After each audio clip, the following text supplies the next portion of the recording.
ಮಾನ್ಯ ಸಭಾಪತಿಗಳೇ, ಧನ್ಯವಾದ. ನಾನು ಕರ್ನಾಟಕ ವಿವಾಹ ಆಯ್ಕೆಯ ಸ್ವಾತಂತ್ರ್ಯ ಮತ್ತು ಮರ್ಯಾದಾ ಸಂಪ್ರದಾಯದ ಹೆಸರಿನಲ್ಲಿನ ಅಪರಾಧದ ಪ್ರತಿಬಂಧಕ ನಿಷೇಧ ಈ ಒಂದು ವಿಧೇಯಕವನ್ನು ಸ್ವಾಗತಿಸ್ತೀನಿ. ನನಗೆ ಕೆಲವು ವಿಧೇಯಕ ಸ್ವಾಗತಿಸೋದ್ರ ಜೊತೆಗೆ ಕೆಲವು ಸಂಶಯಗಳು ಕೂಡ ಇದ್ದಾವೆ. ವ್ಯವಸ್ಥಾ ಪರಿವರ್ತನೆಗೆ ಕಾಯ್ದೆಯ ಅವಶ್ಯಕತೆ ಇದೆ. ವ್ಯವಸ್ಥೆ ಪರಿವರ್ತನೆ ಕಾಯ್ದೆ ಇಲ್ಲದಲೇ ತರೋದು ಅಷ್ಟು ಸುಲಭದ ಕೆಲಸ ಅಲ್ಲ. ಕೇವಲ ಕಾಯ್ದೆಯಿಂದಲೇ ಸಮಾಜ ಪರಿವರ್ತನೆ ಆಗಲ್ಲ. ಸಮಾಜ ಪರಿವರ್ತನೆಗೆ ಅದಕ್ಕೆ ಬೇಕಾಗಿರ್ತಕ್ಕಂಥ ಪೂರಕ ಕ್ರಮಗಳನ್ನು ಕೂಡ ಕೈಗೊಳ್ಳಬೇಕಾಗತ್ತೆ. ಈಗ ಈ ಮರ್ಯಾದೆ ಹತ್ಯೆಯ ಪ್ರಕರಣಗಳು ದೊಡ್ಡ ಸುದ್ದಿ ಆಗ್ತವೆ. ಆದರೆ ಸಾವಿರಾರು ಕುಟುಂಬಗಳು ಸ್ವಾಭಾವಿಕವಾಗಿ ಸ್ವೀಕಾರ ಮಾಡಿದ್ದಾವೆ ಅಂತರ್ಜಾತೀಯ ವಿವಾಹವನ್ನು. ಅದು ಚರ್ಚೆ ವಿಷಯ ಆಗಲ್ಲ. ನಮಗೆ ಇಲ್ಲಿ ಭೋಜೇಗೌಡರು ಮಾತಾಡ್ತಾ ಹೇಳ್ತಾ ಇದ್ದರು, ಧರ್ಮೇಗೌಡರದ್ದು ಅವತ್ತು ಅಂತರ್ಜಾತೀಯ ವಿವಾಹ. ಲಕ್ಷ್ಮಯ್ಯನವರು ಉಗ್ರಕೋಪಿ ಮತ್ತು ಮುಂಗೋಪಿ. ಲಕ್ಷ್ಮಯ್ಯನವರು ಅವ್ನು ನನಗೆ ಹುಟ್ಟೇ ಇಲ್ಲ ಅಂತ ಅಂದ್ಕೊಳ್ತೀನಿ, ಅವ್ನು ನನ್ನ ಮನೆಗೆ ಬರಬಾರ್ದು ಅಂತ ಹೇಳಿದರು.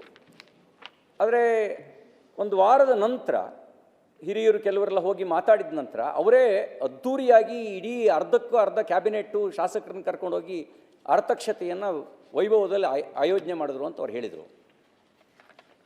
ನನ್ನೊಬ್ಬ ಸ್ನೇಹಿತ, ಅದು ಜೈನ ಮತ್ತು ಬ್ರಾಹ್ಮಣ ಸಮಾಜದ ನಡುವೆ, ಜೈನ ಸಮುದಾಯದಲ್ಲಿ ಹೆಚ್ಚಿಗೆ ಸ್ವಲ್ಪ ಜಾಸ್ತಿ ಸಂಪ್ರದಾಯಗಳಿದ್ದಾವೆ, ಒಪ್ಕೊಂಡೇ ಇರಲಿಲ್ಲ. ಮಗುವಾದಮೇಲೆ ಅವನು ಎಷ್ಟು ಮಟ್ಟಿಗೆ ಅಂದರೆ ಮಗನಿಗಿಂತ ಹೆಚ್ಚಾಗ್ಬಿಟ್ಟ ಅಳಿಯ. ಈ ಥರ ಸಾವಿರಾರು ಪ್ರಕರಣಗಳಿದ್ದಾವೆ. ವಿದ್ಯಾವಂತರಲ್ಲ, IASನವರಿಗೆ IAS ಅನ್ನೋದೇ ಒಂದು ಜಾತಿ. ಅವರು ಮಾವನ ಮಗನೂ ಮದುವೆ ಆಗಲ್ಲ, ಮಾವನ ಮಗಳನ್ನೂ ಮದುವೆ ಆಗಲ್ಲ. ಯಾಕೆಂದರೆ ಅವ್ರದ್ದು IAS ಅನ್ನೋದು ಒಂದು ಜಾತಿ ಆಗಿಬಿಡುತ್ತೆ, KAS ಅನ್ನೋದು ಒಂದು ಜಾತಿ ಆಗಿಬಿಡುತ್ತೆ, ಶ್ರೀಮಂತಿಕೆ ಅನ್ನೋದು ಒಂದು ಜಾತಿ ಆಗಿಬಿಡುತ್ತೆ. ಶ್ರೀಮಂತಿಕೆಯಲ್ಲಿ ಜಾತಿ ಅನ್ನೋದು ಅದು ನಗಣ್ಯ ಆಗಿಬಿಡುತ್ತೆ. ಇದರ ನಡುವೆ ಸಮಾಜದೊಳಗೆ ಅತಿರೇಕಕ್ಕೆ ಹೋಗದಂತೆ ತಡೆಯೋದಕ್ಕೆ ಕಾಲಕಾಲಕ್ಕೆ ಕಾಯ್ದೆಯನ್ನು ತರಬೇಕಾದಂಥ ಅವಶ್ಯಕತೆ ಇದೆ. ಆ ಹಿನ್ನೆಲೆಯಲ್ಲಿ ನಾನು ಸ್ವಾಗತಿಸ್ತೀನಿ. ಇನ್ನು ಬಸವಣ್ಣನವರು, ನೀವು ಇವನಾರವ ಅಂತ, ಆ್ಯಕ್ಚುಲಿ ಅದು ಅರ್ಥ ಅದು ಬೇರೆ. ಇವತ್ತು ಸಾಂದರ್ಭಿಕವಾಗಿ ಚರ್ಚೆ ಆಗ್ತಾ ಇದೆಯಲ್ಲ, ಆ ಅರ್ಥದಲ್ಲಲ್ಲ.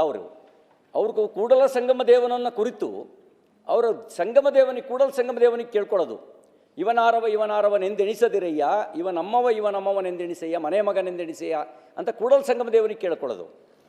ಆದರೆ ಇವತ್ತು ಒಂದು ಒಳ್ಳೆ ದೃಷ್ಟಿಯಲ್ಲೇ ಚರ್ಚೆ ಆಗ್ತಾ ಇದೆ. ನಾವು ಆ ದೃಷ್ಟಿಯಲ್ಲೇ ತಗೊಳ್ಳೋಣ. ಇವತ್ತು ವಚನ ಜಾತಿ ಒಳಗೆ ಜಾತಿ ವ್ಯವಸ್ಥೆ ಇರಬಾರ್ದು, ನಮ್ಮವರು ಅಂತ ಅಂದ್ಕೊಳ್ಬೇಕು ಅಂಥೇಳಿ ಅನ್ನೋ ದೃಷ್ಟಿಯಲ್ಲಿ ಚರ್ಚೆ ಆಗ್ತಾ ಇದೆ. ನಾವು ಆ ದೃಷ್ಟಿಯಲ್ಲೇ ತಗೊಳ್ಳೋಣ.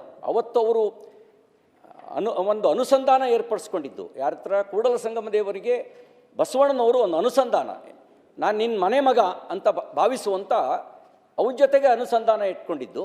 ಇವತ್ತು ನಾವು ಅವ್ರ ವಚನಗಳಲ್ಲಿ ಸಮಾಜವನ್ನು ಒಟ್ಟಾಗಿ ತೆಗೆದುಕೊಂಡು ಹೋಗೋ ದೃಷ್ಟಿಯಿಂದಲೇ ನಾವು ತಗೊಳ್ಳೋಣ. ಅದು ನಾವೇನು ಮಾಡ್ತಾಯಿದ್ದೀವಿ? ಬಸವ ಜಯಂತಿ ಆಚರಣೆ ಮಾಡ್ತೀವಿ. ಯಾರನ್ನು ಕರಿತೀವಿ ವೇದಿಕೆಗೆ? ವೀರಶೈವ ಲಿಂಗಾಯತ ಸಮಾಜದವ್ರನ್ನ ಕರೆದು ಬಸವಣ್ಣನವ್ರ ಜಯಂತಿ ಹಾಕೋದು. ಅಂದರೆ ಬಸವಣ್ಣನವರು ಯಾವುದನ್ನು ಮೀರಿ ಸಮಾಜದ ಸುಧಾರಣೆ ಬಯಸಿದ್ರೋ, ಯಾವುದನ್ನು ಮೀರಿ ಸಮಾಜಕ್ಕೆ ಒಂದು ಶಕ್ತಿ ತುಂಬ ಪ್ರಯತ್ನ ಮಾಡಿದ್ರು, ಅವ್ರನ್ನ ನಾವು ಜಾತಿ ಲೀಡರ್ ಮಾಡ್ತೀವಿ. ಕುಲವೆಂದು ಬಡಿದಾಡಿದಿರಿ, ಕುಲದ ನೆಲೆಯೇನಾದರೂ ಬಲ್ಲಿರ ಅಂತ ಕನಕದಾಸರು ಕೇಳಿದ್ರು. ಕರ್ಣದಲ್ಲಿ ಜನಿಸಿದವರು ಉಂಟೆ ಅಂತ ಕೇಳಿದರು, ಕಿವಿಲಿ ಯಾರು ಹುಟ್ಟಿದವರಿದ್ದಾರಾ ಅಂಥೇಳಿ. ಆ ಕೊಟೇಶನ್ ಹಾಕಿ, ಕನಕದಾಸರ ಫೋಟೋ ಹಾಕಿ, ಕೊನೆಗೆ ನಾವು ಏನು ಅಂದರೆ ಎಲ್ಲ ಹಾಲುಮತ ಸಮಾಜದವರು ಕುರುಬರೆಲ್ಲರೂ ಒಗ್ಗಟ್ಟಾಗಿ ಒಂದಾಗಿ ಬನ್ನಿ ಕನಕ ಜಯಂತಿಗೆ ಅಂತ ಅನ್ನೋದು.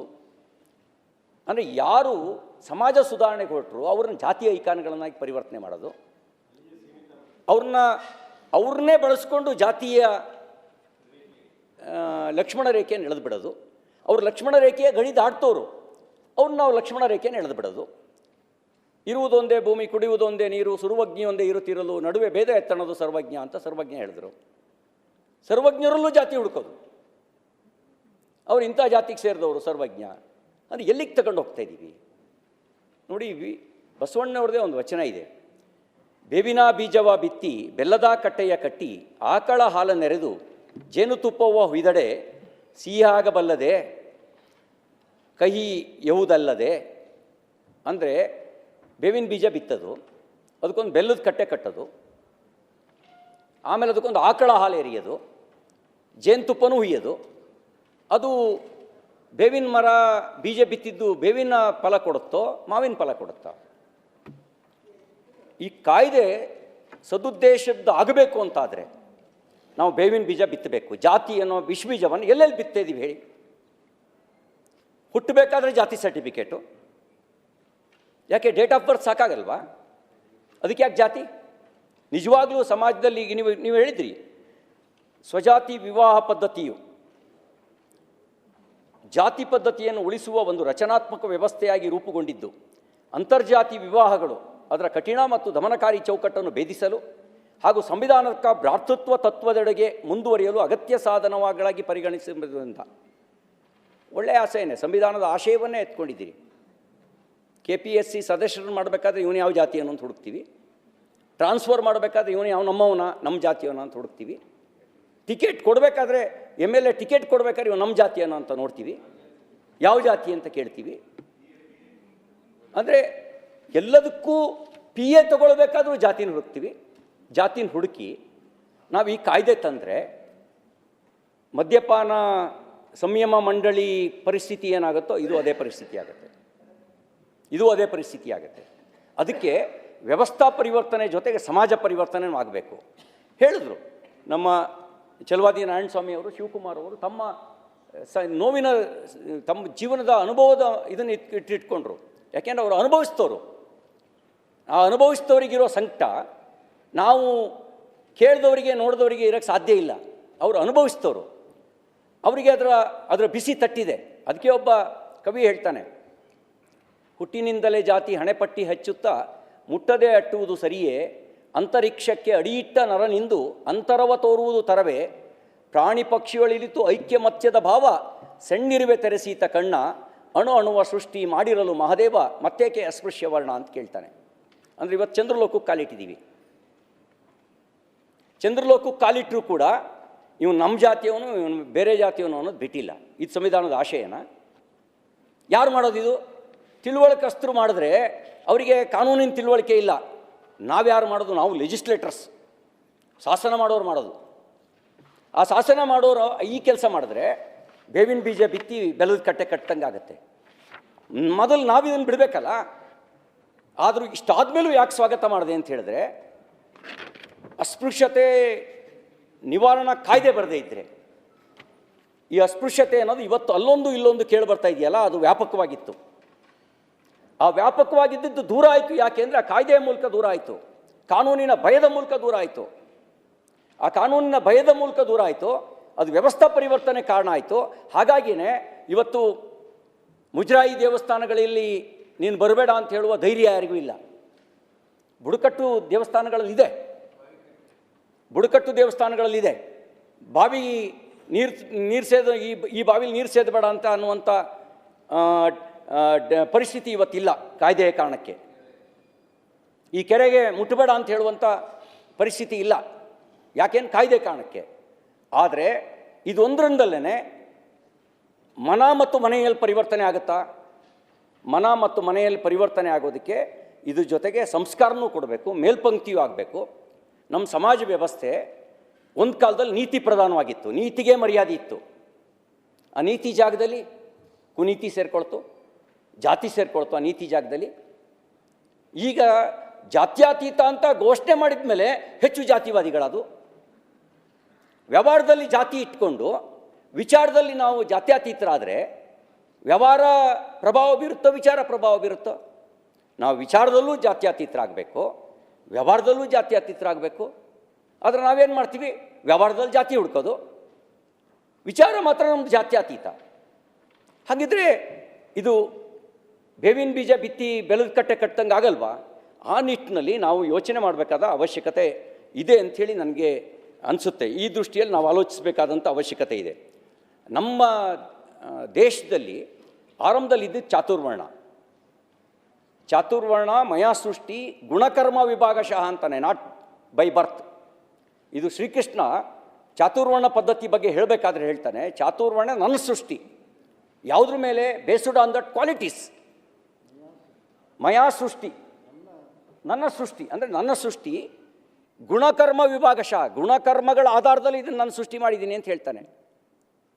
ಅದು ಗುಣಕರ್ಮದಲ್ಲಿದ್ದು ಜಾತಿಯಾಗಿ ಹೇಗೆ ಪರಿವರ್ತನೆ ಆಯಿತು, ಜಾತಿಯಾಗಿ ಹೇಗೆ ಪರಿವರ್ತನೆ ಆಯಿತು ಅನ್ನೋದನ್ನು ಬಸವಣ್ಣವರು ಇನ್ನೊಂದು ವಚನದಲ್ಲಿ ಹೇಳ್ತಾರೆ. ಕಾಸಿ ಕಮ್ಮಾರನಾದ, ಬೀಸಿ ಮಡಿವಾಳನಾದ, ಹಾಸನಿಕ್ಕಿ ಅಕ್ಕಸಾಲಿಗನಾದ, ವೇದವನೋದಿ ಹಾರುವವನಾದ. ಒಂದು ಕಾಲದಲ್ಲಿ ಬ್ರಹ್ಮಜ್ಞಾನ ಪಡೆದು ಸ್ವಂತದ ಬಗ್ಗೆ ಆಲೋಚನೆ ಮಾಡದೇ ಇದ್ದವನು, ಸಮಾಜದ ಬಗ್ಗೆ ಚಿಂತನೆ ಮಾಡೋನು. ಬ್ರಹ್ಮಜ್ಞಾನ ಅಂದರೆ ಇಹ ಪರ ಎಲ್ಲದ್ರ ಬಗ್ಗೆ ಇರುವಂಥ ಜ್ಞಾನ. ಸಮಾಜಕ್ಕಾಗಿ ಬದುಕುವವನು ಬ್ರಾಹ್ಮಣ ಅನ್ಸ್ಕೊಂಡಿದ್ದ. ಜನ್ಮತಃ ಬ್ರಾಹ್ಮಣ ಅಂತ ಅನ್ಸ್ಕೊಳ್ಳುವಂಥ ಬ್ರಾಹ್ಮಣರು ಮನೇಲಿ ಹುಟ್ಟಿದ ತಕ್ಷಣ ಬ್ರಾಹ್ಮಣ ಆಗ್ತಿರಲಿಲ್ಲ. ಅವ್ರಿಗೆ ಯಾರು ಈ ಬ್ರಹ್ಮಜ್ಞಾನವನ್ನು ಪಡಿತಿದ್ದ ಅವನು ಮಾತ್ರ ಬ್ರಾಹ್ಮಣ ಅನ್ಸ್ಕೊಳ್ತಿದ್ದ. ಈ ಜಾತಿ ಹೇಗೆ ಸೃಷ್ಟಿ ಆಯಿತು ಅಂತ ಬಸವಣ್ಣವ್ರು ಹೇಳ್ತಾರೆ. ಕಾಸಿ ಕಬ್ಬಣದ ಕೆಲಸ ಮಾಡ್ತಿದ್ದವನು ಕಮ್ಮಾರ ಅನ್ಸ್ಕೊಂಡ, ಮಡಿಕೆ ಕೆಲಸ ಮಾಡ್ತಿದ್ದವನು ಕುಂಬಾರ ಅನ್ಸ್ಕೊಂಡ. ಆಮೇಲೆ ಅದೇ ಒಂದು ಜಾತಿ ಆಗಿ ಬೆಳೀತು. ಆರಂಭದಲ್ಲಿ ಸಮಾಜ ವ್ಯವಸ್ಥೆಗೆ ಅದು ಪೂರಕವಾಗಿತ್ತು. ಯಾವಾಗ ಜಾತೀಯತೆ ಪ್ರವೇಶ ಮಾಡ್ತೋ ಅದು ವಿರುದ್ಧವಾಯಿತು. ಗುಣಗಳ ಜಾಗದಲ್ಲಿ ನನ್ನವನೇ, ನನ್ನ ಜಾತಿಯವನೇ ಅನ್ನೋದು ಬಂತಲ್ಲ, ಆವಾಗ ಅದು ವಿಪರೀತಕ್ಕೆ ಹೋಯಿತು. ಇದಾದಮೇಲೆ ನನ್ನದೇ ಶ್ರೇಷ್ಠ ಅಂತ ಅಹಂಕಾರ ಬಂತಲ್ಲ, ಮೊದಲು ಅಸ್ತಿತ್ವ ಆಯಿತು, ಆಮೇಲೆ ಅಸ್ಮಿತೆಯಾಗಿ ಪರಿವರ್ತನೆ ಆಯಿತು. ಅಸ್ಮಿತೆ ಅಹಂಕಾರವಾಗಿ ಬದಲಾಯಿತು. ಅಹಂಕಾರ ಏನು ಅಂದರೆ ನಾನೇ ಶ್ರೇಷ್ಠ, ನನ್ನದೇ ಶ್ರೇಷ್ಠ ಅನ್ನುವ ಅಹಂಕಾರ ಈ ಜಾತೀಯತೆಯ ಸಂಘರ್ಷಕ್ಕೆ ಕಾರಣ ಆಯಿತು. ಆಮೇಲೆ ಕೆಲವರಿಗೆ ಸಮಾಜವನ್ನು ನಿಯಂತ್ರಿಸೋದಕ್ಕೆ ಇದೊಂದು ಸಾಧನವಾಯಿತು. ಈ ಜಾತಿಗಳೇ ಸಾಧನವಾಯಿತು ಸಮಾಜವನ್ನು ನಿಯಂತ್ರಿಸೋದಕ್ಕೆ. ಅದರಿಂದ ದೊಡ್ಡ ಅನರ್ಥಕ್ಕೂ ಕೂಡ ನಮ್ಮ ದೇಶ ಅನರ್ಥಕ್ಕೆ, ಸಂಘರ್ಷಕ್ಕೆ, ಗುಲಾಮಗಿರಿಗೆ ಕಾರಣ ಆಗಿದ್ದು ಇದು ಒಂದು ಕಾರಣ. ನಮ್ಮಲ್ಲಿ ಒಂದು ಏಕತೆ ಇದ್ದಿದ್ದರೆ ನಮ್ಮನ್ನು ನಾವು ಶೌರ್ಯದಲ್ಲೇನು ಯಾರಿಗೂ ಕೊರತೆ ಇರಲಿಲ್ಲ. ನಮ್ಮಷ್ಟು ವೀರಾಗ್ರಣಿಗಳು ಯಾರೂ ಇರಲಿಲ್ಲ. ಯುದ್ಧ ಭೂಮಿಗೆ ಹೋಗಬೇಕಾದವನು ವಿಜಯ ಅಥವಾ ವೀರಮರಣ ಅಂತ ಅಂದ್ಕೊಂಡು ತಿಲಕ ಇಟ್ಕೊಂಡು ತನ್ನ ರಕ್ತ ತಿಲಕ ಇಟ್ಕೊಂಡು ಹೋಗೋಣಂತೆ ಯುದ್ಧ ಭೂಮಿಗೆ. ಅಂಥ ಶೌರ್ಯರಿದ್ದರು. ಆದರೆ ಯಾಕೆ ದಾಸ್ಯಕ್ಕೊಳಪಟ್ವಿ ಅಂದರೆ ಇದು ಒಂದು ಕಾರಣ, ಸಮಾಜದ ಒಡಕು. ಆ ಒಡಕನ್ನು ನಿವಾರಣೆ ಮಾಡೋಕ್ಕೆ ಕಾಲಕ್ಕೆ ಮಹಾತ್ಮರು ಸಾಕಷ್ಟು ಪ್ರಯತ್ನ ಮಾಡಿದ್ದಾರೆ, ಭಾಗಶಃ ಯಶಸ್ವಿಯಾಗಿದ್ದಾರೆ. ಬರ್ತಾ ಬರ್ತಾ ಜಡವಾಗಿ ಅದೇ ಒಂದು ಜಾತಿಯಾಗಿ ಪರಿವರ್ತನೆ ಆಯ್ತಲ್ಲ. ಈಗ ಬಸವಣ್ಣವರು ಜಾತಿನ ಕಟ್ಟಿದ್ದು, ನಾವು ಬಸವಣ್ಣವ್ರ ಹೆಸರಲ್ಲಿ ಜಾತಿ ಕಟ್ಟಿದ್ವಿ. ಅವ್ರು ಸಮಾಜದ ಸುಧಾರಣೆ ಮಾಡಿದ್ದು, ಸಮಾಜದ ಒಗ್ಗಟ್ಟು ಮಾಡಿದ್ದು, ಅವ್ರ ಸಮಾಜದಲ್ಲಿರುವಂಥ ಅನಿಷ್ಟಗಳನ್ನು ತೊಡೆದು ಹಾಕೋ ಪ್ರಯತ್ನ ಮಾಡಿದ್ದು. ಆದರೆ ಅವ್ರನ್ನೇ ನಾವು ಕೇಂದ್ರವಾಗಿ ಇಟ್ಕೊಂಡು ಜಾತಿನ ಕಟ್ಟಿದರೆ ಅವ್ರ ತತ್ವಕ್ಕೆ ಮಾಡಿದ ಅಪಚಾರ ಅಲ್ವಾ. ಅದಕ್ಕೆ ಆ ತತ್ವಕ್ಕೆ ಮಾಡುವ ಅಪಚಾರವನ್ನು ಬಿಡಬೇಕಾಗತ್ತೆ. ಭಗವಂತನೂ ಕೂಡ ಸಂದೇಶ ಕೊಟ್ಟಿದ್ದಾನೆ. ಭಗವಂತ, ನಾವು ಯಾವುದೇ ನೀವು ಕತೆ ಪುರಾಣ ತಗೊಳ್ಳಿ, ಜಾತಿಗೆ ಪ್ರತ್ಯಕ್ಷ ಆಗಿರೋ ಒಂದು ಉದಾಹರಣೆ ಸಿಗಲ್ಲ, ಭಕ್ತಿಗೆ ಪ್ರತ್ಯಕ್ಷನಾಗಿರೋ ಉದಾಹರಣೆ ಸಿಗತ್ತೆ. ಬೇಡ್ರ ಕಣ್ಣಪ್ಪ ಜಾತಿಯಲ್ಲೇ ಬೇಡ, ನಿರ್ಮಲ ಭಕ್ತಿ. ತಾನು ಶಿಕಾರಿ ಮಾಡಿದಂಥ ಮಾಂಸವನ್ನೇ ಶಿವಲಿಂಗದ ಮುಂದಿಟ್ಟು ಹಸಿವೆ ಆಗಿದೆಯಾ ತಗೋ ಅಂಥೇಳಿ ನಿರ್ಮಲ ಭಕ್ತಿಯಿಂದ ಬೇಡ್ಕೊಳ್ತಿದ್ದ. ಅವನಿಗೆ ಶಿವ ಪ್ರತ್ಯಕ್ಷ ಆದ. ಭಕ್ತ ಕುಂಬಾರನಿಗೆ ಶಿವ ಪ್ರತ್ಯಕ್ಷ ಆದ. ಅಕ್ಕ ಮಹಾದೇವಿಗೆ ಭಗವಂತ ಪ್ರತ್ಯಕ್ಷ ಆದ. ಕನಕದಾಸರಿಗೆ ತಾನು ಇರುವ ಕಡೆಗೇ ಭಗವಂತ ದರ್ಶನ ಕೊಟ್ಟ. ಇದರ ಅರ್ಥ ಏನು? ಸಮಾಜ ಪರಿವರ್ತನೆಗೆ ಸಂದೇಶ ಕೊಡುವ ಕೆಲಸವನ್ನು ನಮ್ಮ ಪೂರ್ವಿಕರು ಮಾಡಿದ್ರು. ಸಮಾಜ ಅಂದರೆ ಹೀಗೆ ಅಂಥೇಳಿ. ಮತ್ತು ಬಸವಣ್ಣವರು ಮಧುವರಸ ಮತ್ತು ಹರಳಯ್ಯನವರ ಕುಟುಂಬಕ್ಕೆ ಮದುವೆ ಮಾಡಿಸಿದರು. ಆದರೆ ಅದಕ್ಕಿಂತ ಮುಂಚೆನೇ ಈಗ ಅದು ಮಧುವರಸ ಮತ್ತು ಹರಳಯ್ಯನವರ ಮದುವೆ ಸುಖಾಂತ್ಯವಾಗಿ ಪರಿವರ್ತನೆ ಆಗಲಿಲ್ಲ. ಅದು ದುಃಖದಲ್ಲಿ ಅಂತಿಮವಾಯಿತು, ಕೊನೆ ಆಯಿತು, ದುಃಖದಲ್ಲಿ ಕೊನೆ ಆಯಿತು. ಆದರೆ ವಸಿಷ್ಠ ಮತ್ತು ಅರುಂಧತಿಯವರ ಮದುವೆ ಅದು ದುಃಖದಲ್ಲಿ ಕೊನೆ ಆಗಲಿಲ್ಲ. ವಸಿಷ್ಠರು ಇಕ್ವಾಕು ವಂಶದ ಕುಲಪುರೋಹಿತರು. ಅರುಂಧತಿ ಮಾದಿಗ ಕನ್ಯೆ, ಬ್ರಾಹ್ಮಣ ಶ್ರೇಷ್ಠ ವಸಿಷ್ಠ, ಅರುಂಧತಿ ಮಾದಿಗ ಕನ್ಯೆ. ಅವತ್ತು ಅದು ಚರ್ಚೆ ವಿಷಯ ಆಗಲಿಲ್ಲ. ಆಕೆ ಗುರುಪತ್ನಿ ಆದಳು. ಅತ್ಯಂತ ಸಹಜವಾಗಿ ಸ್ವೀಕಾರ ಮಾಡ್ತು. ಇದು ಯಾಕೆ ಸ್ವೀಕಾರ ಮಾಡ್ತು ಅಂದರೆ ಅದು ನೀತಿ ಪ್ರಧಾನ ಆಗಿದ್ದ ಕಾರಣಕ್ಕೆ ಸ್ವೀಕಾರ ಮಾಡ್ತು. ಈಗ ನಾವು ಜಾತಿ ವ್ಯವಸ್ಥೆನ ಕೊನೆಗಾಣಿಸ್ಬೇಕು, ಸಂವಿಧಾನದ ಆಶಯವನ್ನು ಎತ್ತಿಡಿಬೇಕು ಅಂತಂದರೆ ಒಂದು ನಿರ್ಣಯ ಮಾಡೋಣ. ನಮ್ಗೆ ಯಾವುದ್ರಲ್ಲೂ ಈಗ ಜಾತಿಯನ್ನು ಎಲ್ಲೂ ಬಳಕೆ ಮಾಡೋಕ್ಕೆ ಅವಕಾಶ ಇಲ್ಲ, ಮಾಡಬಾರ್ದು. ಏನಾಗುತ್ತೆ? ಬರೀ ಮದುವೆಗೆ ಮಾತ್ರ ಜಾತಿ ಮೀರಿದ್ರು ಸಾಕಾ? ಚುನಾವಣೆಗೆ ಟಿಕೆಟ್ ಕೊಡಬೇಕಾದ್ರೆ ಜಾತಿನ ಮೀರಬಾರ್ದಾ? ಹೇಳಿ, ಯಾವ ಸಣ್ಣ ಸಮಾಜಕ್ಕೆ ಇವತ್ತು ಯಾವ ಪಕ್ಷ ಧೈರ್ಯವಾಗಿ ಕರೆದು ಟಿಕೆಟ್ ಕೊಡೋ ವಾತಾವರಣ ಇದೆ ಹೇಳಿ? ಅವನು ಎಷ್ಟೇ ಯೋಗ್ಯನಿದ್ರು, ಎಷ್ಟೇ ಅಪವಾದ ಇರ್ಬೋದು, ಅವನು ಎಷ್ಟೇ ಯೋಗ್ಯನಿದ್ರು ಸಣ್ಣ ಸಮಾಜಕ್ಕೆ ಕೊಡ್ತೀವ, ಅದರೊಳಗೆ ಉಪ ಸಮಾಜ ಹುಡುಕ್ತೀವಿ, ಸಬ್ ಕ್ಯಾಸ್ಟ್ ಹುಡುಕ್ತೀವಿ. ಅಂದರೆ ಈ ಸಬ್ ಕ್ಯಾಸ್ಟ್ ಹುಡುಕಿ ನಾವು ಜಾತಿನ ಹೇಗೆ ಸರಿ ಮಾಡಲಿಕ್ಕೆ ಸಾಧ್ಯ ಇದೆ? ಅದಕ್ಕೆ ಈ ಸಮಾಜ ಪರಿವರ್ತನೆ ಮಾರ್ಗವನ್ನು ಕೂಡ ಹುಡುಕಬೇಕಾದ ಅವಶ್ಯಕತೆ ಇದೆ ಅಂತಕ್ಕಂಥದ್ದು ನಾನು ಈ ಸಂದರ್ಭದಲ್ಲಿ ಹೇಳಲಿಕ್ಕೆ ಬಯಸ್ತೇನೆ. ಇನ್ನು ಈ ಜಾತಿ ವ್ಯವಸ್ಥೆ ಹಿಂದೂಗಳಲ್ಲಿ ಮಾತ್ರ ಇಲ್ಲ. ನಾನು ಅಂದ್ಕೊಂಡಿದ್ದೆ ಇಸ್ಲಾಂ ಒಳಗೆ ಜಾತಿ ಇಲ್ಲೇನೋ ಅಂಥೇಳಿ. ಇಸ್ಲಾಂನೊಳಗೆ ನಮ್ಮ ರಾಜ್ಯದಲ್ಲೇ 99ಕ್ಕೂ ಹೆಚ್ಚು ಜಾತಿಗಳಿದ್ದಾವೆ. ಜಾಗತಿಕವಾಗಿ ಶಿಯಾ ಸುನ್ನಿ ಅಹಮದಿಯಾ ಅಲ್ಲದೆ 380ಕ್ಕೂ ಹೆಚ್ಚು ಭಾರತದಾದ್ಯಂತ ಜಾತಿಗಳಿದ್ದಾವೆ. ಕ್ರಿಶ್ಚಿಯಾನಿಟಿ ಒಳಗೆ ಇಲ್ಲಾದ್ರೂ ದೇವನೊಬ್ಬ ನಾಮ ಹಲವು ಅನ್ನೋ ತತ್ವ ಇದೆ. ಯಾವ ದೇವರನ್ನು ಯಾವ ರೂಪದಲ್ಲೂ ಬೇಕಾದ್ರೆ ಆರಾಧನೆ ಮಾಡೋಕ್ಕೆ, ಯಾವ ರೀತಿಯಲ್ಲಿ ಬೇಕಾದ್ರೂ ಆರಾಧನೆ ಮಾಡೋದಕ್ಕೆ ಭಾರತೀಯ ದರ್ಶನಗಳು ಅವಕಾಶ ಕೊಡ್ತವೆ. ಹಾಗಾಗಿ ತನಗೆ ಬೇಕಾಗಿದ್ದನ್ನೇ ತಾನು ದೇವರಾಗಿ ಸೃಷ್ಟಿ ಮಾಡ್ಕೊಳ್ಬೋದು. ಅದು ಇಸ್ಲಾಂ ಮತ್ತು ಕ್ರಿಶ್ಚಿಯಾನಿಟಿಯಲ್ಲಿ, ಈ ಕ್ರಿಶ್ಚಿಯಾನಿಟಿಗೆ ಜೀಸಸ್ ಒಬ್ಬರೇ ದೇವರಾದರೆ ಇಸ್ಲಾಂನಲ್ಲಿ ಅಲ್ಲಾ ಮಾತ್ರ ದೇವರು. ಆದರೂ ಈ ಸಬ್ಸೆಕ್ಟ್ಗಳಾಗಿ ಒಡೆದಿರೋದನ್ನು ನೋಡ್ತಿದ್ವಿ. ಅಲ್ಲಿ ಬೇರೆ ಬೇರೆ ಪಂಥಗಳಾಗಿ ವಿಭಜನೆ ಆಗಿರೋದನ್ನು ಕೂಡ ನಾವು ನೋಡ್ಬೋದು. ಅಲ್ಲೂ ಕೂಡ ಇದ್ದಾವೆ ಅವು. ಈ ಪ್ರೊಟೆಸ್ಟೆಂಟು, ಕ್ಯಾಥೋಲಿಕ್ಕು, ಪೆಂತಕೋಸ್ಟು ಈ ರೀತಿ ವಿಭಜನೆ ಆಗಿರೋದ್ರ ಜೊತೆಗೆ ಜಾತಿಗಳಿವೆ. ಇತ್ತೀಚೆಗೆ ಸರ್ಕಾರವೇ ಒಂದು ಪಟ್ಟಿ ಬಿಡುಗಡೆ ಮಾಡಿತ್ತು ಜಾತಿ ಸಮೀಕ್ಷೆನಲ್ಲಿ. ಬ್ರಾಹ್ಮಣ Christian, Lingayat Christian, Vokkaliga Christian, Vishwakarma Christian. ಬಿಡುಗಡೆ ನಾವು ಮಾಡಿಲ್ಲ, ಸಿಟಿ ರವಿಯವರೇ ಅವರು ಬರ್ಸಿದ್ದಾರೆ, ಅವರೇ ಡಿಕ್ಲೇರ್ ಮಾಡ್ಕೊಂಡಿದ್ದಾರೆ. ಈಗ ನೀವೇನಾಗ್ತೀರಿ, ನೀವೇ ಬನ್ನಿ, ನೀವು ಬರ್ದಿಲ್ಲ. ನಾನು ಒಂದ್ ಸೆಕೆಂಡ್ ನೀವು ಏನ್ ಮಾಡ್ತಿದ್ದೀರಿ ಅಂತಂದ್ರೆ, ನೀವು ಅದನ್ನ ತಪ್ಪು ಇದಕ್ಕೆ ಕಳ್ಸೋದು ಬೇಡ. ಈಗ ನಾನೇ ವಾಲಂಟ್ರಿಯಾಗಿ ನಾನು ಬರ್ಸಿದ್ರೆ ನೀವೇನ್ ಮಾಡೋರು? ಅವರು ಬರ್ಸಿದ್ದಾರೆ, ನಾನು ಬ್ರಾಹ್ಮಣ ಕ್ರಿಶ್ಚಿಯನ್. ಸರ್ಕಾರ ಪಟ್ಟಿ ಸ್ವಾಮಿ, ನಾವು ಸರ್ಕಾರ ಬರ್ದಿದ್ದಲ್ಲದು ಕ್ಲಾರಿಫಿಕೇಶನ್. ನೀವು ಹೇಳಿದ್ದಕ್ಕೆ ನಾನು ಹೇಳ್ತಾ ಇದ್ದೀನಿ. ರೆಫರೆನ್ಸ್ ಕೊಟ್ಟಿದ್ದಾರೆ, ಆದ್ರೆ ಸರ್ಕಾರ ಆಗಿ ಮಾಡಿದೆ, ಸರ್ಕಾರ ಪಟ್ಟಿ ಬಿಡುಗಡೆ ಮಾಡಿದೆ ಅಂತಂದ್ರು. ಅದಕ್ಕೆ ಹೇಳಿದೆ ನಾನು. ಆರೋಪ ಅಲ್ಲ, ಖಂಡಿತ ಆರೋಪ ಅಲ್ಲ. ನಾನು ಹೇಳ್ತಾ ಇರೋದು ಈ ಸಮಾಜದ ವ್ಯವಸ್ಥೆ ಕುರಿತಾಗಿ ನಾನು ಹೇಳ್ತಾ ಇರೋದು. ನನ್ನ ಅನುಭವ ಸಭಾಪತಿಗಳೇ, ನಾನು ಹಿಂದುತ್ವದ ಪ್ರಭಾವದೊಳಗೆ ಬೆಳೆದೆ. ಜಾತಿಯೂ ಕೂಡ ನಮ್ಮ ದೇಶಕ್ಕೆ ಮತ್ತು ಹಿಂದುತ್ವಕ್ಕೆ ಮಾರಕ, ಜಾತೀಯತೆ ಅನ್ನೋದನ್ನು ತಲೆ ಒಳಗೆ ತುಂಬಿಸ್ಕೊಂಡು ಮನೆಯಲ್ಲಿ ಪರಿವರ್ತನೆ ತರಬೇಕು ಅಂತ ಪ್ರಯತ್ನ ಮಾಡಿದೆ. ನನ್ನ ಜೊತೆಯಲ್ಲೇ ನಮ್ಮೂರಿನಲ್ಲಿ, ನಮ್ಮ ಮನೆಯಲ್ಲಿ ಒಂದು ಕಾಲದಲ್ಲಿ ಜೀತಕ್ಕಿದ್ದವ್ರ ಮಗ, ನಾವೆಲ್ಲ ಒಟ್ಟಿಗೆ 4ನೇ ಕ್ಲಾಸ್ವರೆಗೂ ಒಟ್ಟಿಗೆ ಹೋಗಿದ್ದೀವಿ. ಹಲಸಿನ ಹಣ್ಣು ಒಟ್ಟಿಗೆ ಹಂಚ್ಕೊಂಡು ತಿಂದಿದ್ದೀವಿ. ನಮ್ಮ ಮನೇಲಿ ಅವತ್ತು ಜೀತ ಪದ್ಧತಿ ಇದ್ದ ಕಾಲದಲ್ಲಿ ಅವ್ರು ನನ್ನ ಹೆಗಲ ಮೇಲೆ ಕೂರಿಸ್ಕೊಂಡು ಒಂದು ಕಡೆ ಅವ್ರ ಮಗನ, ಒಂದು ಕಡೆ ನನ್ನನ್ನು ಹೆಗಲ ಮೇಲೆ ಕೂರಿಸ್ಕೊಂಡು ಹೋಗಿದ್ದಾರೆ. ಅವಾಗೇನೂ ನಮಗೆ ಅನಿಸಿರಲಿಲ್ಲ. ಆದರೆ ಜಾತಿಯ ಅಡ್ಡಗೋಡೆ ಎಷ್ಟು ಪರಿಣಾಮಕಾರಿಯಾಗಿ ಇರುತ್ತೆ ಅಂದರೆ ನಮ್ಮ ಮನೆಯಲ್ಲಿ ಅವತ್ತಿನ ಪದ್ಧತಿ ಸೂರ್ ಪಕ್ಕದಲ್ಲಿ ಫಸ್ಟ್ ಚಿಪ್ಪು, ಆಮೇಲೆ ಲೋಟ. ಈಗ ಪರಿವರ್ತನೆ ಆಗಿದೆ. ಅಲ್ಲಿ ಇಟ್ಟಿರ್ತಿದ್ರು, ಅವರೇ ತೊಳ್ಕೊಳ್ಳೋರು, ಕುಡಿಯೋರು, ಕಾಫಿ ಹಾಕೋರು. ಅಮರೇ ಕಾಫಿ ಅಂದರೆ ಕಾಫಿ ಹಾಕೋರು. ಆ ಪದ್ಧತಿ ಇತ್ತು. ನಾನು ಹಳ್ಳೀಲಿ ಹುಟ್ಟು ಬೆಳೆದವನು. ನಮ್ಮ ಹಳ್ಳಿಗಳ ಆ ಪದ್ಧತಿ ಇತ್ತು. ಆದರೆ ಇನ್ನೂ ಒಂದು ಪದ್ಧತಿ ಇತ್ತು. ಒಂದಿನ ಕಾಫಿ ಮೂಟೆ ಹೊತ್ಕೊಂಡು ಲಕ್ಷ್ಮಿ ಅಂಥೇಳಿ ನಮ್ಮ ಮನೆ ಕೆಲಸಕ್ಕೆ ಬರೋರು, ಅವರು ಪರಿಶಿಷ್ಟ ಜಾತಿಗೆ ಸೇರಿದವರು. ಕಾಫಿ ಒಳಗಡೆ ಮಳೆ ಬಂತು ಅಂತ ಒಳಗೆ ಸುರಿಯೋಕ್ಕೆ ಹೇಳಿದರು ನಮ್ಮಪ್ಪ. ಎಲ್ಲರೂ ಹೊತ್ಕೊಂಡು ಬರ್ತಿದ್ರು. ಅವ್ರು ಯಾವುದೋ ಯೋಚನೆಯಲ್ಲಿ ಯಾವಾಗಲೂ ಏನು ಮಾಡೋರು, ಹೊಸ್ಲು ಬಾಗಿಲಲ್ಲಿ ಇಟ್ಬಿಡೋರು. ಒಳಗೆ ತಗೊಂಡು ಬಂದು ಕಾಫಿ ಮೂಟೆ ಬೇರೆಯವರು ಎತ್ಕೊಂಡು ಹೋಗೋರು ಒಳಗೆ. ಅವಳು ಅದೇ ಇದರೊಳಗೆ ಹಿಂಗೆ ಬಂದಳು. ನಮ್ಮಮ್ಮ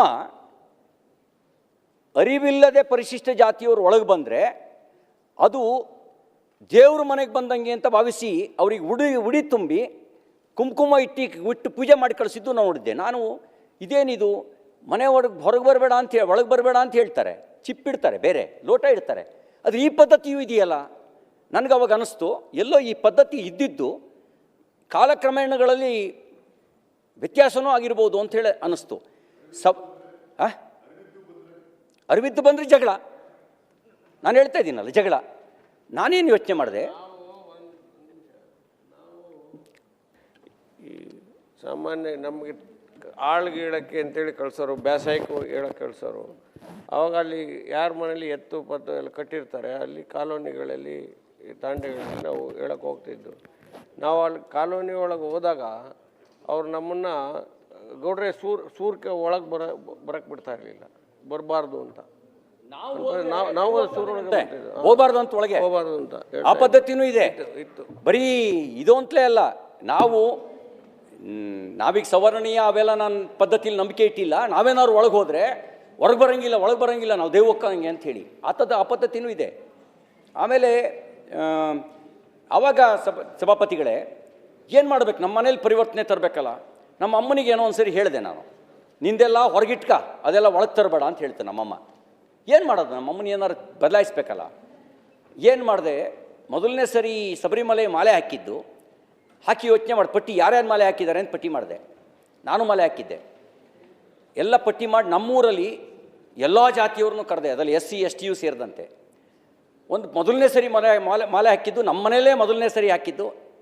ಅಮ್ಮನಿಗೆ ಹೇಳಿದ್ದೆ, ಅಕ್ಕನಿಗೆ ಅಮ್ಮನಿಗೆ ಎಲ್ಲ, ನಾವೆಲ್ಲ ಮಾಲಾಧಾರಿಗಳು ಬರ್ತೀವಿ ಇವತ್ತು ಮನೇಲಿ ಪೂಜೆ ಭಜನೆ. ಬಂದ ತಕ್ಷಣ ಕಾಲು ತೊಳಿಬೇಕು, ಪಾದಪೂಜೆ ಮಾಡಬೇಕು, ಆಮೇಲೆ ನಾವು ಭಜನೆ ಮಾಡ್ತೀವಿ, ಆಮೇಲೆ ನೀವು ಮಡೀಲಿ ಅಡುಗೆ ಮಾಡಬೇಕು, ನಾವು ಪ್ರಸಾದ ಮಾಡ್ತೀವಿ ಅಂತ ಹೇಳಿದ್ದೆ. ನಮ್ಮಮ್ಮ ಶಬರಿಮಲೆ ಮಾಲೆ ಹಾಕಿರೋ ಸ್ವಾಮಿಗಳು ಬರ್ತಾರೆ ಅಂಥೇಳಿ ರಂಗೋಲಿ ಗಿಂಗಲಿ ಎಲ್ಲ ಬಿಟ್ಟು ಎಲ್ಲ ವಿಶೇಷ ಎಲ್ಲ ಅಕ್ಕಪಕ್ಕದವ್ರನ್ನೆಲ್ಲ ಕರೆಸಿ ಸ್ನಾನ ಮಾಡಿ ಎಲ್ಲ ಮಡೀಲಿ ಅಡುಗೆ ಮಾಡಿ ಎಲ್ಲ ಮಾಡ್ಕೊಂಡಿದ್ರು. ನಾವೆಲ್ಲ ನಮ್ಮೂರಲ್ಲಿ ಕರೆದಿದ್ದೆ, ಈ ಜಾತಿ ಬೇಲಿ ಮುರಿಬೇಕು ಅಂತಲೇ. ಅದರೊಳಗಡೆ ಒಂದು ಕಾಲದಲ್ಲಿ ನಮ್ಮ ಮನೆಯಲ್ಲಿ ಜೀತಕ್ಕಿದ್ದವ್ರ ಮಗನೂ ಇದ್ದ. ಒಟ್ಟಿಗೆ ಬಂದ್ವಿ, ಸ್ವಾಮಿಯೇ ಅಯ್ಯಪ್ಪ ಅಂತೇಳಿ ಭಜನೆ ಮಾಡ್ಕೊಂಡು ನಾವೆಲ್ಲ ಒಟ್ಟಿಗೆ ಬಂದರೆ ಎಲ್ಲ ಕಾಲು ಹಿಂಗೆ ನೋಡ್ತಾ ಹಿಂಗೆ ಆರತಿ ಬೆಳಗ್ಬೇಕಾದ್ರೆ ಅಮ್ಮಮ್ಮ ನೋಡೋದು, ಆಕೆ ಕಸಿ ಬಿಸಿ. ಪಾದ ತೊಳಿಬೇಕಾದ್ರೆ ಗೊತ್ತಾಗಲ್ಲ, ಎಲ್ಲ ಕಪ್ಪು ಬಟ್ಟೆ ಹಾಕಿದ್ದೀವಿ, ಎಲ್ಲ ಮಾಲೆ ಹಾಕಿದ್ದೀವಿ, ಎಲ್ಲ ಸ್ವಾಮಿಯೇ ಶರಣಮ್ಮ ಅಂತಿದ್ದೀವಿ. ಆರತಿ ಬೆಳಗ್ಬೇಕಾದ್ರೆ ನೋಡ್ಬಿಟ್ಲು, ಹೀಗೆ ಮುಂದೆ ನಾನು ಅಬ್ಸರ್ವ್ ಮಾಡ್ತಾನೇ ಇದ್ದೆ ಅಮ್ಮನ್ನ. ಆದರೆ ಏನೂ ಮಾತಾಡಲಿಲ್ಲ, ಯಾಕೆಂದರೆ ನಾವು ಅದಕ್ಕೊಂದು ಸ್ವಾಮಿಗಳು ಅನ್ನುವಂಥ ಒಂದು ಭಾವನೆ ತುಂಬಿಟ್ಟಿದ್ವಲ್ಲ, ಶ್ರೇಷ್ಠತೆಯನ್ನು ತುಂಬಿದ್ವಲ್ಲ. ಆಮೇಲೆ ಒಳಗೆ ಬಂದು ಭಜನೆ ಮಾಡಿದ್ವಿ, ಸಹಭೋಜನವೂ ಆಯಿತು.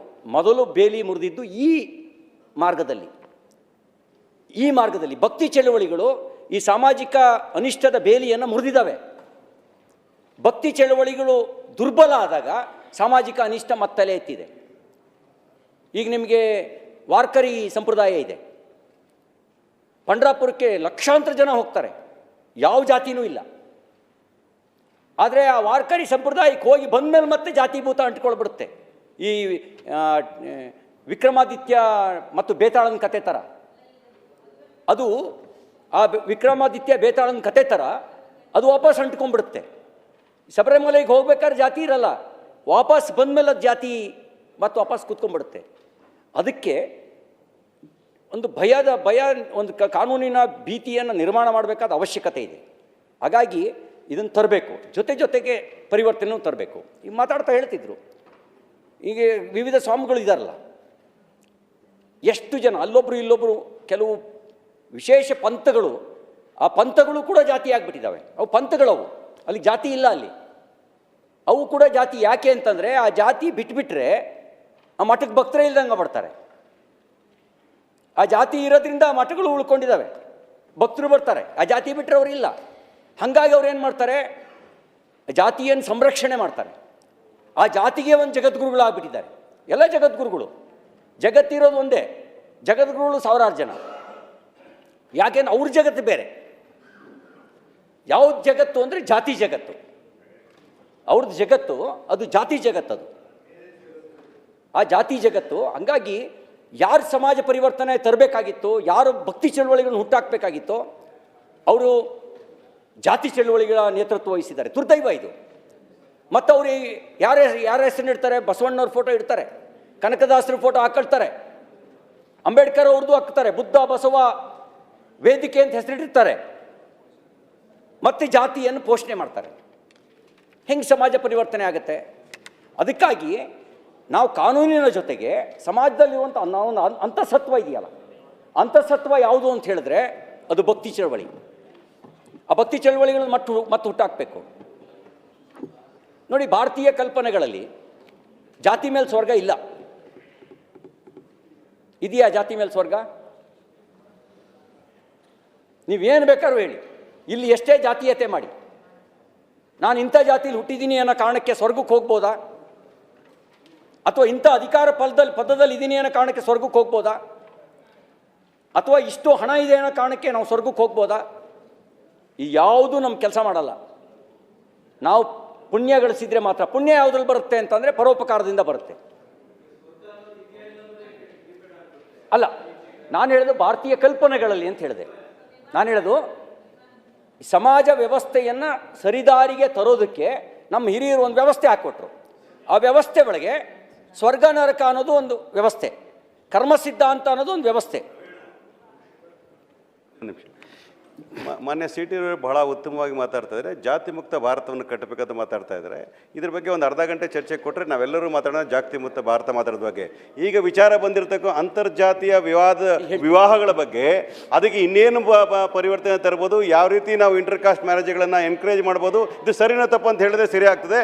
ಬಟ್ ನಾನು ಮನವಿ ಮಾಡ್ತೇನೆ ಪೀಠಕ್ಕೆ, ಜಾತಿ ಮುಕ್ತ ಭಾರತವನ್ನು ಮಾಡಬೇಕಾದ್ರೆ ಒಂದು ಫುಲ್ ದಿನ ಚರ್ಚೆ ಮಾಡೋದಾದ್ರೆ ನಾನು ಸ್ವಾಗತ ಮಾಡ್ತೇನೆ. ಈ ಹಿನ್ನೆಲೆಯಲ್ಲಿ ಸ್ವಾಗತ ಮಾಡಿಯೇ ನೋಡಿ, ನಾನು ಇದನ್ನು ಸ್ವಾಗತ ಮಾಡಿಯೇ ವೈರುಧ್ಯಗಳನ್ನು ಇಲ್ಲಿ ಹೇಳ್ತಾ ಇದ್ದೀನಿ. ಈ ವೇದಿಕೆಯಲ್ಲಿ ವೈರುಧ್ಯಗಳು ಹೇಗಿದ್ದಾವೆ ಅಂತ ಹೇಳಿ. ಈಗ ಸ್ವರ್ಗ ಪುಣ್ಯ ಮಾಡಿದ್ರೆ ಮಾತ್ರ ಸ್ವರ್ಗ ಅಂತ ಹೇಳಿದರು, ಪಾಪ ಮಾಡಿದ್ರೆ ನರಕ ಅಂತ ಹೇಳಿದರು. ಜಾತಿ ಮೇಲೆ ಸ್ವರ್ಗ ಅಂತ ಹೇಳಿಲ್ಲ, ಶ್ರೀಮಂತಿಕೆ ಮೇಲೆ ಸ್ವರ್ಗ ಅಂತ ಹೇಳಿಲ್ಲ. ಬಸವಣ್ಣವ್ರು ಸರಳವಾಗಿ ಅದನ್ನೇನು ಅರ್ಥೈಸಿರು ಅಂದರೆ ಆಚಾರವೇ ಸ್ವರ್ಗ, ಅನಾಚಾರವೇ ನರಕ ಅಂತ ಹೇಳಿದರು. ಅನಾಚಾರ ಮಾಡಿದ್ರೆ ಅಂದರೆ ಆಚಾರವೇ ಸ್ವರ್ಗ, ಅನಾಚಾರವೇ ನರಕ ಅಂತ ಭಾಳ ಸರಳವಾಗಿ ಅರ್ಥೈಸಿದರು. ಇದೆಲ್ಲ ಸಮಾಜ ವ್ಯವಸ್ಥೆಯನ್ನು ಸರಿದಾರಕ್ಕೆ ತರಲಿಕ್ಕೆ ಮಾಡಿದ್ದು. ನಾವು ಅನಾಚಾರ ಮಾಡಿದವ್ರನ್ನ ಇವ್ನು ನಮ್ಮವನು ಅಂತೇಳಿ ಅವ್ರ ಸಮರ್ಥನೆಗೆ ನಿಂತು ಬೀದಿಗೆ ನಿಂತ್ಕೊಂಡ್ರೆ ಯಾವ ದೃಷ್ಟಿಯಲ್ಲಿ ನಿಂತು ಸ್ವರ್ಗ ಆಗುತ್ತೆ ಹೇಳಿ? ಇವ್ನು ನಮ್ಮವನು ಅಂತ ಬೀದಿಗೆ ನಿಂತ್ಕೊಳ್ಳೋದು. ಅನಾಚಾರ ಮಾಡಿರ್ತಾನೆ ಗೊತ್ತು, ರೆಡ್ ಹ್ಯಾಂಡಾಗಿ ಸಿಗಾಕೊಂಡಿರ್ತಾರೆ, ಆದರೂ ಇವ್ನು ನಮ್ಮವನು ಬಿಟ್ಕೊಡಂಗಿಲ್ಲ. ಅದಕ್ಕೆ ಬೀದಿಗೆ ಬನ್ನಿ, ನಾಳೆ ಎಲ್ಲರೂ ಬನ್ನಿ, ವಿಧಾನಸೌಧದ ಮುಂದೆ ಹೋರಾಟ. ಯಾಕೆ ಹೋರಾಟ? ಅವನು ನಮ್ಮವನು, ನೀತಿಲ ನಮ್ಮವನು, ಜಾತಿಲಿ ನಮ್ಮವನು ಅಂಥೇಳಿ. ಆ ಜಾತಿಲಿ ನಮ್ಮವನು ಅಂತ ಇಟ್ಕೊಂಡು ನಾವು ಈ ಕಾಯ್ದೆ ತಂದು ಬದಲಾವಣೆ ತರಬೇಕು ಅಂತ ಹೇಳಿದ್ರೆ ಇದು ಎಷ್ಟು ಪರಿಣಾಮ ಬೀರಬೇಕೋ ಅಷ್ಟು ಪರಿಣಾಮ ಬೀರಲ್ಲ. ಸ್ವಲ್ಪ ಪರಿಣಾಮ ಬೀರುತ್ತೆ, ಅಲ್ಪ ಮಟ್ಟದ ಪರಿಣಾಮ ಬೀರುತ್ತೆ. ಇದೆಲ್ಲ ಸಮಗ್ರ ದೃಷ್ಟಿಯಲ್ಲಿ ಆಲೋಚನೆ ಮಾಡಿದ್ರೆ, ನೀವು ಹೇಳಿದಿರಲ್ಲ ಸಮಾಜದ ನಿರ್ಮಾಣಕ್ಕೆ, ಸಂವಿಧಾನದ ಆಶಯಕ್ಕೆ ಇವ ನಮ್ಮವ ಅನ್ನುವಂಥ ವೇದಿಕೆಯಾಗಿ ಪರಿವರ್ತನೆ ಆಗಬೇಕು ಅನ್ನುವಂಥ ಭಾವನೆಗಳನ್ನು ವ್ಯಕ್ತಪಡಿಸಿದಾರಲ್ಲ, ಆ ಭಾವನೆಗೆ ಪರಿಪೂರ್ಣತೆ ಸಿಗುತ್ತೆ ಆ ರೀತಿ ಮಾಡೋದ್ರಿಂದ. ಅದ್ರ ಕಡೆಗೆ ಒಂದಷ್ಟು ಗಮನ ಕೊಡಬೇಕು. ಇನ್ನೊಂದು ರವಿ ಅವರೇ, ಆಮೇಲೆ ರವಿ ಅವರೇ, ಇಲ್ಲ, 7 ಜನ ಇದ್ದಾರೆ. ಈ ವಿಷಯಕ್ಕೆ ಬರ್ತೀನಿ. ಸ್ವಲ್ಪ ಸುಧಾರಣೆಯ ವಿಚಾರವನ್ನ ಮಾಡಿ ಕನ್ಕ್ಲೂಡ್ ಮಾಡಿ. ಬರ್ತೀನಿ. ಇದೇನಂತಂದರೆ ವಿಧೇಯಕ ಕೇವಲ ಅಂತರ್ಜಾತೀಯ ವಿವಾಹಗಳಿಗೆ ಮಾತ್ರ ಸೀಮಿತ ಆಗಿದೆ. ಅಂತರ್ಮತಗಳ ಬಗ್ಗೆ ನಾನು ಅಂತರ್ಧರ್ಮ ಅಂತ ಹೇಳಲ್ಲ, ಯಾಕೆಂದ್ರೆ ಧರ್ಮ ಜಗತ್ತಿಗೆ ಒಂದೇ ಇರೋದು. ಅದು ಹೆಸರು ನೀವು ಏನೇನು ಬೇಕಾದ್ರೂ ಕರ್ಕೊಳ್ಳಿ, ಅದು ಧರ್ಮ ಅನ್ನೋದು ಜಗತ್ತಿಗೆ ಒಂದೇ. ನೀವು ಹೆಸರನ್ನ ಏನು ಬೇಕಾದ್ರೂ ಕರ್ಕೊಳ್ಳಿ, ಯಾವುದು ಒಳ್ಳೇದಿದೆಯೋ, ಒಳ್ಳೆಯ ಮಾರ್ಗದಲ್ಲಿ ಕರ್ಕೊಂಡು ಹೋಗುತ್ತೋ, ಒಳ್ಳೆಯ ಮಾರ್ಗದರ್ಶನ ಮಾಡುತ್ತೋ ಅದು ಮಾತ್ರ ಧರ್ಮ. ಅದು ನೀವು ಇಸ್ಲಾಂ ಅಂತಲಾರು ಕರೀರಿ, ಕ್ರಿಶ್ಚಿಯನ್ ಅಂತಲಾರು ಕರೀರಿ, ಒಳ್ಳೇದು ಮಾತ್ರ. ಅದರೊಳಗೆ ಕೆಟ್ಟದ್ದಿದ್ರೆ ಅದು ಅಧರ್ಮವೇ. ಹಿಂದೂ ಅಂತಲಾರು ಕರೀರಿ ಅಥವಾ ಯಾವುದು ಬೇಕಾದ್ರೂ ಕರ್ಕೊಳ್ಳಿ, ಆದರೆ ಒಳ್ಳೇದು ಮಾತ್ರ ಧರ್ಮ. ಕೆಟ್ಟದ್ದನ್ನು ಬೋಧಿಸಿದ್ರೆ ಅದು ಅಧರ್ಮವೇ. ಅವನು ಹೇಳೋದು ಧರ್ಮ ಆಗಲ್ಲ, ಜಗತ್ತಿಗೆ ಒಂದನೇ. ಹಲವು ಮತಪಂಥಗಳಿದ್ದಾವೆ. ಆ ಮತಪಂಥಗಳ ಬಗ್ಗೆ ನೀವು ಇದರಲ್ಲಿ ಉಲ್ಲೇಖ ಮಾಡಿಲ್ಲ. ಆಮೇಲೆ ಅಸ್ತಿತ್ವದಲ್ಲಿರುವ ಕಾನೂನುಗಳನ್ನು ಕೂಡ ಪುನರಾವರ್ತನೆ ಮಾಡಿದ್ದೀರಿ. ಈಗ ಭಾರತೀಯ ನ್ಯಾಯ ಸಂಹಿತೆಯಲ್ಲಿ IPCಯಲ್ಲಿ ಕೊಲೆ, ಹಲ್ಲೆ ಮತ್ತು ಬೆದರಿಕೆಗಳಿಗೆ ಈಗಾಗಲೇ ಕಠಿಣ ಶಿಕ್ಷೆ ಇದೆ. ಅದಕ್ಕೆ ವ್ಯತಿರಿಕ್ತವಾಗಿರೋದನ್ನೇನು ಕೂಡ ನೀವು ಹೇಳಿಲ್ಲ. ಇನ್ನೊಂದು ಗಮನಿಸಬೇಕಾಗಿರೋದು ಕೌಟುಂಬಿಕ ವ್ಯವಸ್ಥೆ. ಮದುವೆ ಅನ್ನೋದು ಸಭಾಪತಿಗಳೇ ಕೇವಲ ಗಂಡು ಹೆಣ್ಣಿನ ನಡುವಿನ ಸಂಬಂಧ ಮಾತ್ರ ಅಲ್ಲ, ಅದು ಕುಟುಂಬಗಳ ನಡುವಿನ ಸಂಬಂಧನೂ ಹೌದು, ಸಮಾಜದ ಮುದ್ರೆಯೂ ಬೀಳಬೇಕು. ನಾವು ಹೇಳೋದೊಂದು ಸಮಾಜದ ಅಂಗೀಕಾರ. ಈಗ ಸಪ್ತಪದಿ ತುಳಿಯೋದು ಕೇವಲ ಗಂಡ ಹೆಂಡತಿ 7 ಜನಕ್ಕೆ ಒಟ್ಟಿಗಿರಬೇಕು ಅನ್ನೋದು ಅವರಿಬ್ಬರಿಗೂ ಕಲ್ಪನೆ ಮಾತ್ರ ಅಲ್ಲ. ಅವರಿಬ್ಬರಿಗೆ ಕಲ್ಪನೆ ಆದರೆ ರಿಜಿಸ್ಟರ್ ಮ್ಯಾರೇಜು ಆಗ್ಬಿಡ್ಬೋದು. 2 ಕುಟುಂಬಗಳ ನಡುವಿನ ಸಂಬಂಧ ಮತ್ತು ಸಮಾಜದ ಒಂದು ಅಂಗೀಕಾರ. ಈಗ ನಾವೀಗ ಆ ಸಮಾಜದ ಅಂಗೀಕಾರ ಆಗೋದಕ್ಕೆ, 2 ಕುಟುಂಬಗಳ ನಡುವಿನ ಸಂಬಂಧ ಆಗೋದಕ್ಕೆ ನನಗನ್ಸುತ್ತೆ ಜಾಗೃತಿಯ ಅವಶ್ಯಕತೆ ಇದೆ. ಈ ಕಾನೂನಿನ ಜೊತೆಗೆ ಜಾಗೃತಿ ಮೂಡಿಸುವಂಥ ಕೆಲಸನೂ ಕೂಡ ಆಗಬೇಕು. ಇನ್ನೊಂದು ಮಿಸ್ಯೂಸ್ ಆಗದಂಗೆ, ಈಗ ಅಟ್ರಾಸಿಟಿ ಆ್ಯಕ್ಟು, ಅಟ್ರಾಸಿಟಿ ಆಗದೊಂದು ತಡೆಯೋಕ್ಕಿರೋದು. ಅಟ್ರಾಸಿಟಿ ಹೆಸರಿನಲ್ಲಿ ದುರ್ಬಳಕೆ ಮಾಡ್ಕೊಳ್ಳೋಕ್ಕಿಲ್ಲ. ಅಟ್ರಾಸಿಟಿ ಆಗಬಾರ್ದು ಅಂಥೇಳಿ ಈಗ ಪೊಲೀಸ್ ಹಾಕಿರೋ ಬಿ ರಿಪೋರ್ಟ್ಗಳನ್ನೇ ಆಧರಿಸಿ ಹೇಳೋದಾದರೆ 70% ಪ್ರಕರಣಗಳು ಬಿ ರಿಪೋರ್ಟ್ ಹಾಕಿದ್ದಾರೆ ಪೊಲೀಸರು ಅಟ್ರಾಸಿಟಿ ಪ್ರಕರಣಗಳಲ್ಲಿ. ಇಟ್ಸ್ ಮೀನ್ಸ್ ಈ ಕಾಯ್ದೆಯ ದುರುಪಯೋಗ ಆಗ್ತಾಯಿದೆ ಅಂಥೇಳಿ. ಈ ಕಾಯ್ದೆಯು ದುರುಪಯೋಗ ಆಗಬಾರ್ದು. ದುರುಪಯೋಗ ಆಗದಂತೆ ಅದಕ್ಕೇನಾದ್ರು ನೀವೊಂದು ದುರುಪಯೋಗ ಪಡಿಸ್ಕೊಂಡವ್ರಿಗೂ ಕಠಿಣ ಶಿಕ್ಷೆ ವಿಧಿಸಿ. ಈಗ ಒಂದು ವೇಳೆ ದುರುಪಯೋಗ ಪಡಿಸ್ಕೊಂಡ್ರೆ, ಆ ದುರುಪಯೋಗ ಪಡಿಸ್ಕೊಂಡ್ರೆ ಅದಕ್ಕೇನು ಕಠಿಣ ಶಿಕ್ಷೆ ವಿಧಿಸಬೇಕು ಅದನ್ನು ವಿಧಿಸಿ. ಇನ್ನೊಂದು ಸೆಕ್ಷನ್ 3 ಮತ್ತು 4 ಮರ್ಯಾದೆ ಮತ್ತು ಸಂಪ್ರದಾಯದ ವ್ಯಾಖ್ಯಾನ ಸ್ಪಷ್ಟವಾಗಿಲ್ಲ. ಇಂಟರ್ಪ್ರಿಟೇಷನ್ ಸ್ಪಷ್ಟವಾಗಿ ಮಾಡಿ. ಯಾವುದು ಮರ್ಯಾದೆ, ಯಾವುದು ಸಂಪ್ರದಾಯದ ಉಲ್ಲಂಘನೆ, ಈ ಒಂದು ಸ್ಪಷ್ಟವಾಗಿ ಮಾಡಿ. ಆಮೇಲೆ ಇನ್ನೊಂದು ಹೇಳಿದಿರಿ, ಸೆಕ್ಷನ್ 12 ಬರ್ಡನ್ ಆಫ್ ಪ್ರೂಫ್, ಪುರಾವೆಯ ಹೊರೆ.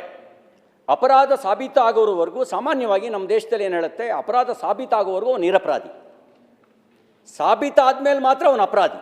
ಅಲ್ಲಿವರೆಗೂ ಆಪಾದಿತ ಅಂತ ಕರಿತೀವಿ, ಅವನು ಅಪರಾಧಿ ಅಂತ ಕರೆಯಲ್ಲ. ಆದರೆ ಇಲ್ಲೇನಾಗ್ತದೆ, ಯಾರು ಆರೋಪ ಹೊತ್ತಿರ್ತಾನೆ ಅವನೇ ತನ್ನನ್ನು ತಾನು ಪ್ರೂವ್ ಮಾಡ್ಕೊಳ್ಬೇಕು.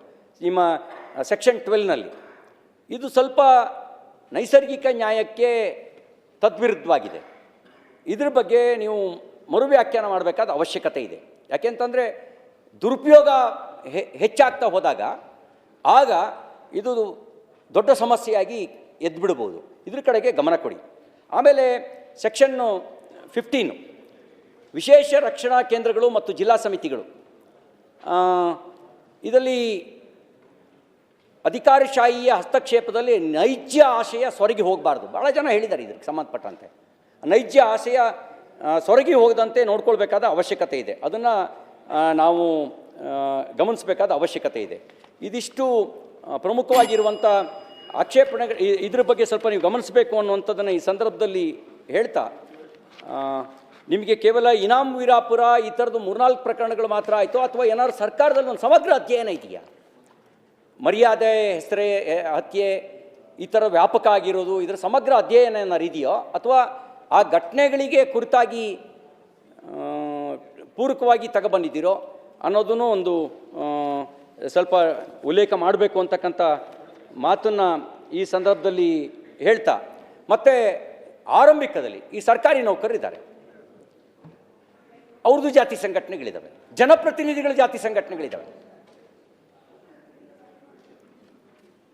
ಬೇರೆ ಬೇರೆ ಜಾತಿಯ ಹೆಸರಿನ ಜನಪ್ರತಿನಿಧಿಗಳ ಸಂಘಟನೆ ಇದ್ದಾವೆ. ನಾವೆಲ್ಲ ಸಂವಿಧಾನದ ಹೆಸರಿನಲ್ಲಿ ಪ್ರಮಾಣ ವಚನ ಸ್ವೀಕಾರ ಮಾಡಿರೋರು. ಜನಪ್ರತಿನಿಧಿಗಳ ಹೆಸರಿನಲ್ಲಿ ಜಾತಿ ಸಂಘಟನೆಗಳಿದ್ದಾವೆ, ಸರ್ಕಾರಿ ನೌಕರರುಗಳ ಜಾತಿ ಸಂಘಟನೆಗಳಿದ್ದಾವೆ. ಇದಕ್ಕೇನು ಇದನ್ನೆಲ್ಲ ನೀವು ಸರಿ ಮಾಡ್ದಲೇ ಬರೀ ಮದುವೆಗೆ ಮಾತ್ರ ಸೀಮಿತ ಮಾಡಿದ್ರೆ ಅದು ನೀವು ಅಂದ್ಕೊಂಡ ಪ್ರಮಾಣದ ಪರಿಣಾಮವನ್ನು ಬೀಳಲ್ಲ ಅಂತೇಳಿ ನನಗೆ ಅನಿಸುತ್ತೆ.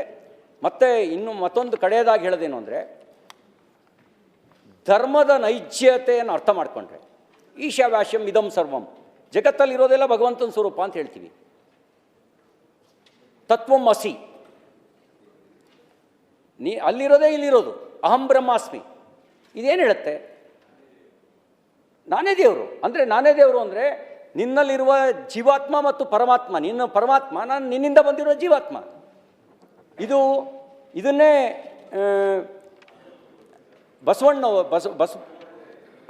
ಬಸವಣ್ಣವರು ಅಲ್ಲಂಪ್ರಭುಗಳು, ಅದು ಶಂಕರಾಚಾರ್ಯರ ಅಹಂ ಬ್ರಹ್ಮಾಸ್ಮಿ ಅಂತ ಹೇಳಿದರು. ಸಕಲ ಜೀವಾತ್ಮಗಳಿಗೂ ಲೇಸನ್ನೇ ಬಯಸು, ಅಂದರೆ ಇಟ್ಸ್ ಮೀನ್ಸ್ ಎಲ್ಲ ಜೀವಾತ್ಮಗಳಲ್ಲೂ ಪರಮಾತ್ಮ ಇದ್ದಾನೆ, ಎಲ್ಲದರೊಳಗೂ ದೇವರಿದ್ದಾನೆ ಅನ್ನೋವಂಥ ಕಲ್ಪನೆಯನ್ನ ನೈಜ ಧರ್ಮ ಹೇಳಿದ್ದು. ಜಾತಿ ವಿಭಜನೆ ಮಾಡುತ್ತೆ, ಆದರೆ ಧರ್ಮ ಜೋಡಿಸುತ್ತೆ. ನಾವೇನು ಮಾಡ್ತಾ ಇದ್ದೀವಿ? ಧರ್ಮವನ್ನು ದೂರ ಇಟ್ಟು ಜಾತಿನ ಅಪ್ಕೊಳ್ತಾ ಇದ್ದೀವಿ. ಕನ್ಕ್ಲೂಡ್ ಮಾಡಿ. ಜಾತಿನ ಅಪ್ಕೊಳ್ತಿರೋದ್ರಿಂದ ಈ ಜಾತೀಯತೆ ಬೆಳೀತಾ ಇದೆ. ಆ ಜಾತೀಯತೆಯ ಪರಿಣಾಮ ಮರ್ಯಾದೆ ಹತ್ಯೆ. ಧರ್ಮನ ಅಪ್ಕೊಂಡ್ರೆ ಭೇದ ಇಲ್ಲವೇ ಇಲ್ಲ. ನಾನು ನೀವೇ, ನೀವೇ ನಾನು. ನಮ್ಮ ನಿಗೆ ತನ್ನಂತೆ ಪರರ ಬಗೆದೊಡೆ ಕೈಲಾಸ, ತನ್ನಂತೆ ಪರರ ಬಗೆದೊಡೆ ಕೈಲಾಸ ಅಂತ ಅನ್ನುವಂಥ ತತ್ವ ಎಲ್ಲರ ಬದುಕಿನಲ್ಲಿ ಬಂದುಬಿಟ್ರೆ ಭೇದ ಎಲ್ಲಿ ಬರುತ್ತೆ? ಆದರೆ ನಾವೀಗ ರಾಜಕೀಯ ಲಾಭ ಪಡೆಯೋದಕ್ಕೆ ಜಾತಿನ ಎತ್ಕಟ್ತೀವಿ, ಜಾತಿ ಲಾಭ ಪಡಿತೀವಿ.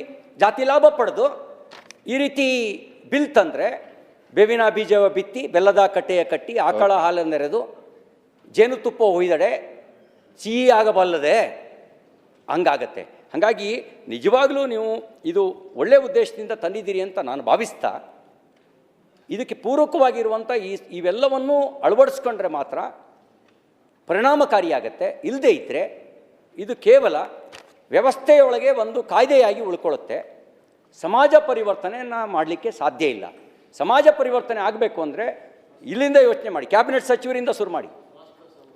ನೀವು ಸಂಕಲ್ಪ ಮಾಡಿ, ನಾನು ಯಾವುದೇ ಜಾತಿಯ ವ್ಯವಸ್ಥೆ ಒಳಗೆ ನಾನು ಪ್ರೋತ್ಸಾಹ ಕೊಡಲ್ಲ, ನಾನು ಯಾವುದೇ ರೀತಿ ಜಾತಿ ರಾಜಕಾರಣಕ್ಕೆ ಅವಕಾಶ ಇಲ್ಲ. ಕ್ಲೋಸ್ ಮಾಡಿ. ಅಲ್ಲಿಂದ ಶಾಸಕರಿಗೆ ಇತ್ತನಿ ಅವಾಗ ತಂದರೆ ಮಾತ್ರ ಇದು ಸಾಧ್ಯ ಆಗುತ್ತೆ. ಇಲ್ಲದೇ ಹೆಂಗೆ ಸಾಧ್ಯ ಆಗುತ್ತೆ?